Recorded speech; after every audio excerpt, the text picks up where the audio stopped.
मुंबई शहराची तुंबई झाली आहे. संपूर्ण शहर पाण्याने तुंबलं आहे. चोहीकडे पाण्याचा संचार सुरू असून रस्त्यांना नदीचे स्वरूप आले आहे. मुंबईतील जनता रस्त्यावर उतरली आहे.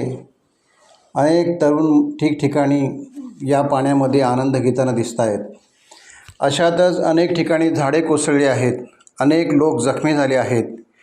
रस्त्यावरील गटारामध्ये अनेक लोक पडले आहेत. समुद्राच्या किनारपट्टीवरील असणाऱ्या वस्त्यांना पाण्याचा धोका निर्माण झाला आहे. शहरभर पाण्याचा संचार सुरू असतानाच मुंबई शहरातील वाहतूक मात्र सुरळीत सुरू आहे. शाळांच्यावर परिणाम झाला आहे. विद्यार्थ्यांना गेल्या 2 दिवसामध्ये शाळांमध्ये पाठवण्यासाठी पालक तयार झालेले नाहीत. तरी शाळा सुरू आहेत, महाविद्यालय सुरू आहेत. सर्व व्यवहार सुरळीत सुरू असले तरी शहरभर मात्र पाण्याने संचार केला आहे.